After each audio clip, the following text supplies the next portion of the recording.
bienvenidas, bienvenidos a Introducción a la Sociología. Vamos a seguir con el hilo sociohistórico del cual partíamos en el vídeo anterior. Vamos a seguir hablando de la construcción o la modelización de los gustos estéticos en el marco de la Alemania nazi, bajo el gobierno nacional socialista. Lo que vamos a hacer en esta ocasión es hablar de cómo se construía un gusto estético, en este caso asociado a la música, por parte de toda una nación, ¿no? Cómo los intereses gubernamentales pueden llegar a condicionar o orquestar cambios en la propia conducta, la propia construcción psicológica de toda una nación. Antes de entrar en materia, conviene resumir un poquito lo que sería la teoría del sociólogo francés Antoine Ennion. Antoine Ennion, como sociólogo del arte, se ha preocupado sobre todo del ámbito de la música y ha analizado de manera sistematizada diferentes maneras de concebir o de apreciar la música, echando cuentas de lo que sería, por ejemplo, la propia escenificación, ¿no? Lo que serían esas prácticas culturales asociadas a la música. Bien, es verdad que no es lo mismo cómo escuchamos música en una sala de conciertos que cuando estamos en el cine y esa música acompaña algunas imágenes, o cuando esa música está sonando en una fiesta popular, por ejemplo, ¿verdad? O cuando lo estamos escuchando en nuestra propia intimidad o mientras estamos trabajando. Como veis, la propia escenificación, el propio marco escénico en el que se desarrolla esa experiencia estética va a condicionar también cambios en nuestra propia actitud, nuestra propia relación con la música, ¿no? También la construcción de códigos, de significados, tiene que ver con ese cambio contextual. No es lo mismo, insisto en ello, ese valor que le damos a una música que está acompañando unas imágenes, que esa música que está sonando en una misa, en una boda, en una fiesta popular o incluso en un meeting político. Como veis, esas músicas tienen significados muy distintos en función también de el propio contexto. Esto tiene mucho que ver también con la propia incorporación instrumental de la música, cómo nos apropiamos de esas músicas también para poder disciplinar nuestro propio cuerpo. No es lo mismo esa música que escuchamos relajadamente, que la que escuchamos cuando estamos trabajando, que la que escuchamos para movernos marcialmente en un desfile, o cuando la usamos para bailar incluso, ¿verdad? Como veis, la propia música también cambia nuestra propia actitud corporal y nos afecta a nivel emocional. Puede también dominar, controlar o tener influencia sobre nuestro estado de ánimo o incluso sobre nuestra propia capacidad cognitiva. Nos puede aturdir, nos puede distraer, nos puede relajar, pero al mismo tiempo también esas músicas pueden transmitir una serie de valores que son los que pueden ser promovidos a partir de una serie de contextos o códigos. Todo esto tiene que ver con el concepto de mediación. La mediación cultural a la cual se refiere Antoine Ennion hace referencia a esas conexiones, a esas asociaciones entre la parte subjetiva, el yo de cada uno de nosotros, de cada una de nosotras, y el objeto musical. Cómo nos vinculamos, cómo nos relacionamos con ese objeto, en este caso la música, ¿de acuerdo? Todos esos canales de influencia, ya sea por el propio contexto, por la propia participación activa o pasiva, la propia tecnología, ¿no?, que acompaña la experiencia estética de la música, todo eso mediatiza y por tanto condiciona nuestra propia relación con la realidad, ¿no?, que nos envuelve.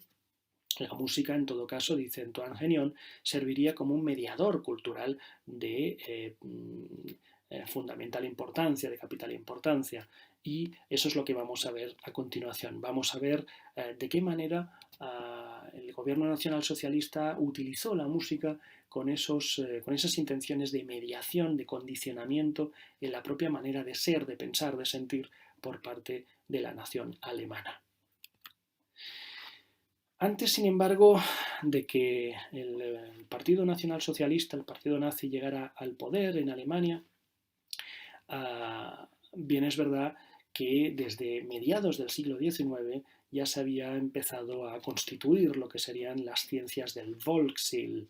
El Volksseele es un concepto alemán que se refiere a el alma del pueblo. Esa sería la traducción, ¿no? Volk por pueblo, Seal por alma. El alma del pueblo no vendría a ser más que la noción de establecer una psicología popular, ¿no? Diferentes ciencias, diferentes disciplinas, la antropología, la sociología, la psicología, la filosofía o la propia estética del arte, lo que harían sería en todas las naciones de Europa crear o configurar una supuesta noción de una psicología nacional.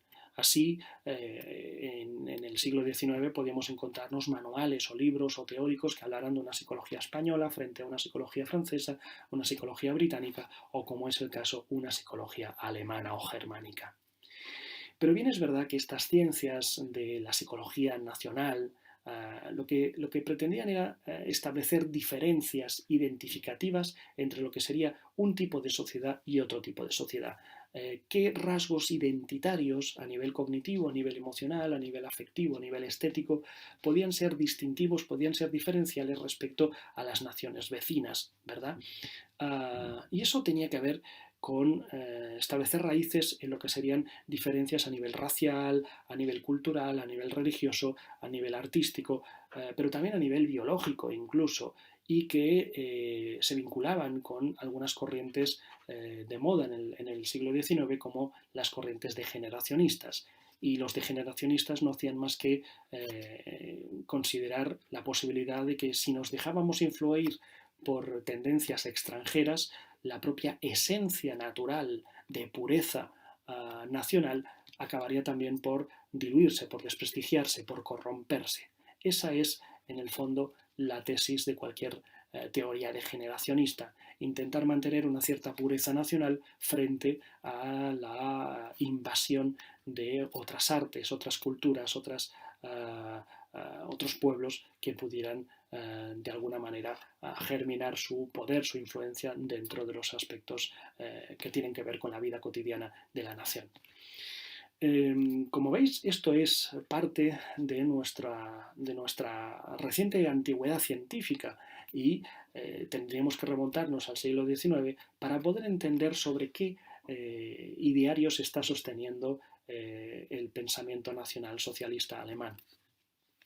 En efecto, cuando el partido nazi llega al poder en Alemania, lo que va a hacer es servirse de buena parte de estas teorías del Volksseele para empezar a aplicarlas desde los mediadores estéticos, sobre todo porque lo que respecta a las artes.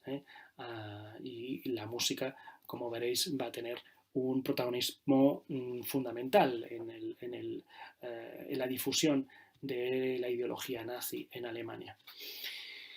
Y se van a servir de estas teorías del Volksseele para empezar a condicionar cambios en el gusto estético de toda la nación, ¿no? Lo que podríamos hablar de la sensopropaganda, esa propaganda que serviría no solamente para condicionar cambios a nivel cognitivo e intelectual, sino también incluso a nivel sensitivo, a nivel de sensibilidad estética.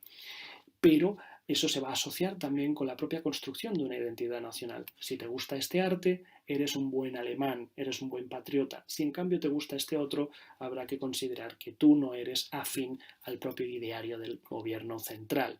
¿De acuerdo? Esa sería de alguna manera la premisa que de una manera burda podríamos resumir. Se asumía además que todo oyente era alguien pasivo que se dejaba influir por la música de una manera pues poco reactiva, ¿de acuerdo? Se consideraba que poca gente reivindicaría unas músicas diferentes a aquellas que fueran aprobadas por el régimen y que, siendo minoría, acabarían también por ser marginados o apartados o incluso borrados de las propias exigencias en cuanto a los programas de concierto se refiere. Eso también implicaba una progresiva reducción del pensamiento crítico. Las personas cada vez son menos críticas y aceptan obedientemente aquellas músicas que se les ofrecen por prácticamente todos los canales públicos de la música, ¿no? Salas de conciertos, programas radiofónicos, transmisiones cinematográficas, fiestas nacionales, ¿no? Todas esas músicas que constantemente van oyendo sin posibilidad de buscar una alternativa. Y también es verdad que los ideólogos de la estética nazi se sostenían sobre el método Schulz-Naumburg. Este método no deja de ser más que buscar una disociación entre esta es la música buena, esta es la música mala. Constantemente se iba abordando al público diciéndole cuáles eran las músicas o los compositores o los géneros que eran menospreciados, y en cambio se encumbraban a aquellos otros que incluso se consideraba que eran sanos, más allá de que fueran de buena calidad. Que no repercutían en inconvenientes en la propia salud pública.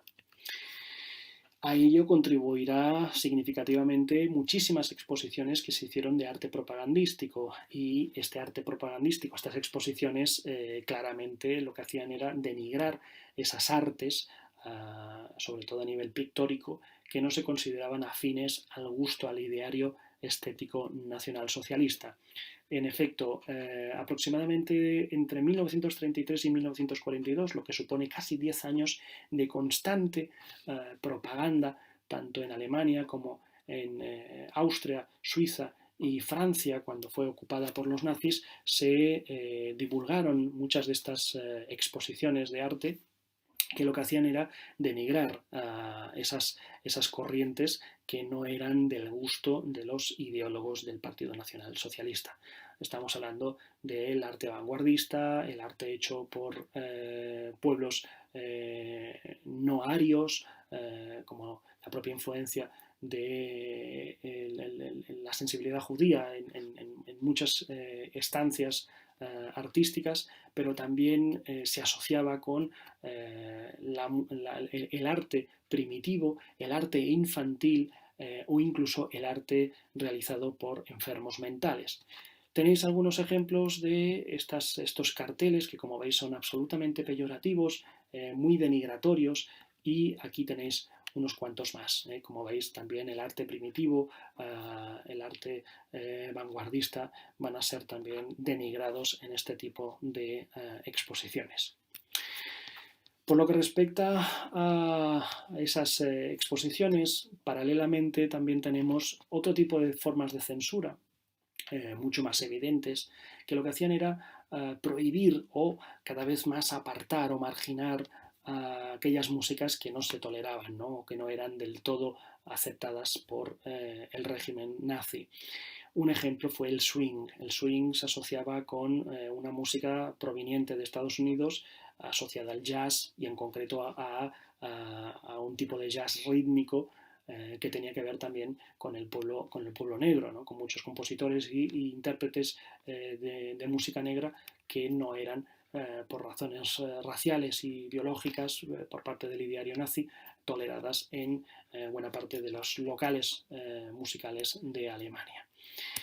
Otros ejemplos los tenemos en las muchísimas salas de cabaret que se llegaron a cerrar por supuestos escándalos públicos y por órdenes judiciales que en realidad lo que hacían era argumentar razones de índole moral, ¿no? Se consideraba muchos cabarets como lugares asociados a malas formas de vida, ¿no? Delictivas o inmorales. Asimismo, muchos músicos judíos eran obligados a salir públicamente, a actuar públicamente con un distintivo, lo que por parte de buena parte del público que asistía a estos conciertos les llevaba a asociar el estigma peyorativo de llevar, por ejemplo, una estrella indicativa de su condición como judíos a esas músicas que estaban interpretando, ¿de acuerdo?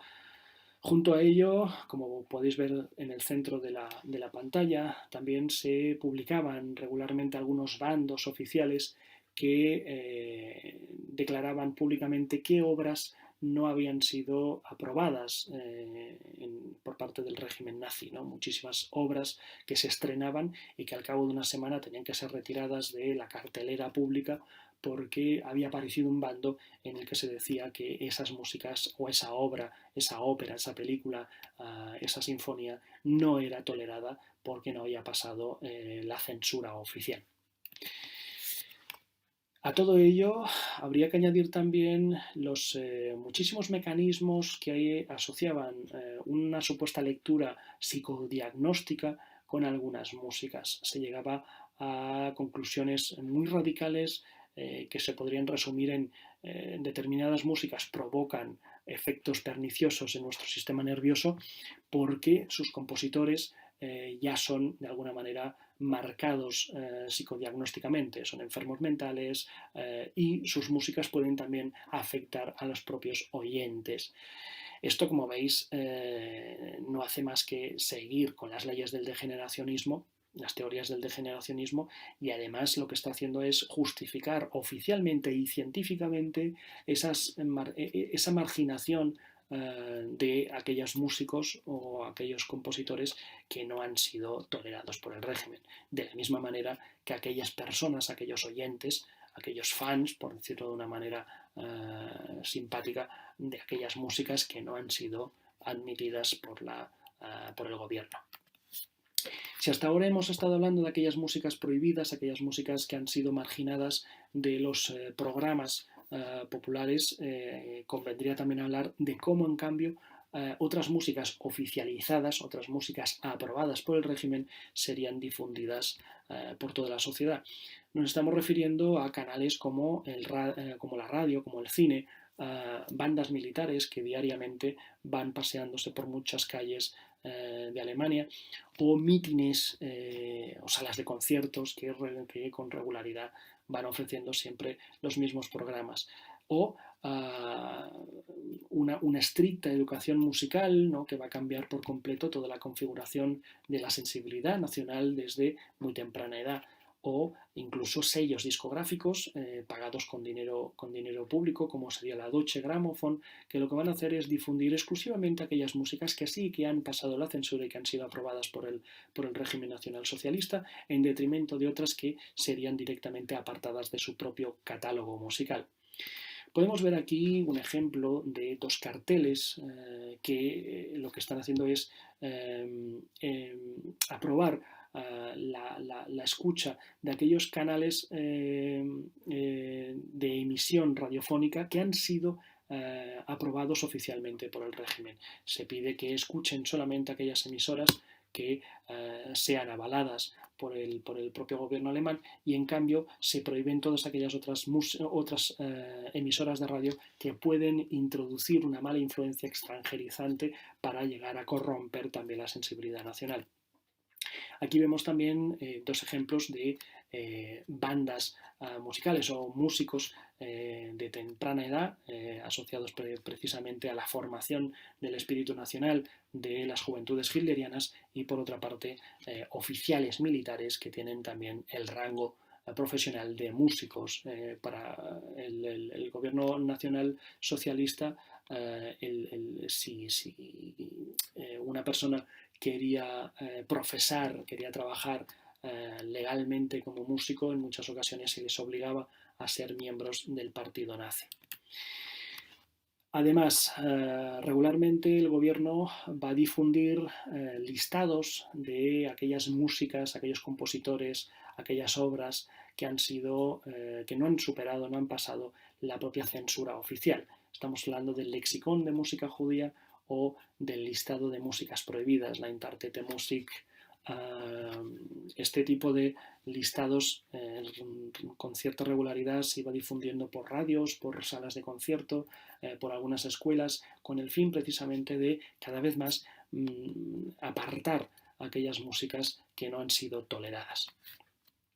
En contrapartida, nos vamos a encontrar con que mientras unos compositores, por su condición de judíos o porque políticamente no se adscriben a la afinidad del partido nazi, han sido apartados, como podrían ser Mahler, como podrían ser Schumann o Schubert, otros, en cambio, como Beethoven o Wagner, sí que van a ser encumbrados, ¿no?, y sistemáticamente programados en las salas de concierto.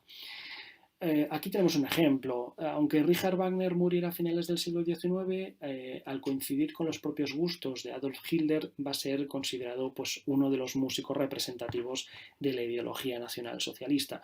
Y prueba de ello es que un festival de ópera como el Festival de Bayreuth, que el propio Wagner en vida fundaría, años después sería adoptado, apropiado o sponsorizado por el propio partido nazi para sus propios fines de difusión ideológica. Esto no es más que un ejemplo de cómo la propia sociedad puede llegarse a ver condicionada incluso en cuanto a su gusto musical o su gusto estético por el propio dictado de unos ideólogos de un gobierno. Aunque me haya ido hacia un extremo que os puede parecer radical, en el fondo no deja de asombrarnos la facilidad con que en otros estados, en otros países, puede esto llegar a generar también un gusto homogéneo, un gusto estético homogéneo, ¿no? Bien, si tenéis interés por este tema, a mí me apasiona, como podéis observar, pues os insto a que echéis un vistazo a otras investigaciones que hemos hecho alrededor del tema y con esto ya me despido. Hasta luego.